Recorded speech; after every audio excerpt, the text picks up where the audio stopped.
Hi, it's Sam from Foraging for Ages. Let's have a look at the wild garlic. So here is our wild garlic.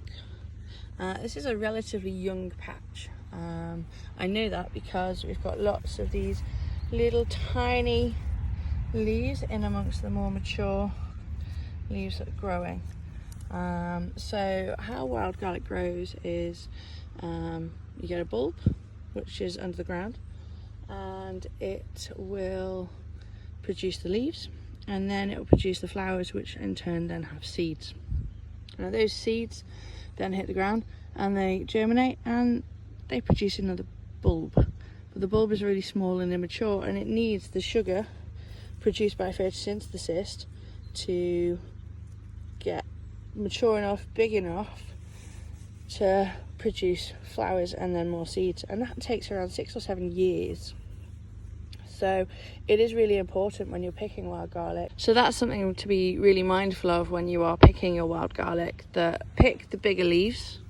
Obviously that's going to make life easier for you because you're getting more than picking lots of little tiny ones, and just take like one leaf per cluster. So out of here I'd take one out of these leaves, but I'm not going to take it yet because it's too early. I want all of those leaves to be big before I start taking them.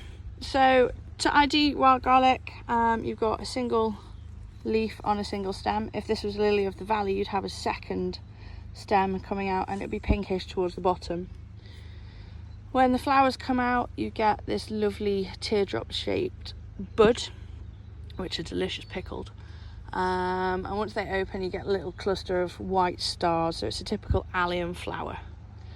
And then the seeds are in the middle of each flower bud, and then that starts off green. It's like a 3 little seeds all clustered together, and then it turns black, and those you can use to dry and make a salt, or just put in some vinegar and make a caper, which is delicious.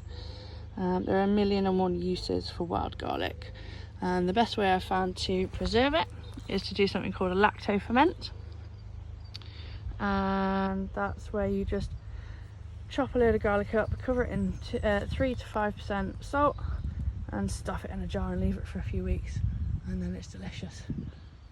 So there we go, that's a really young patch of wild garlic.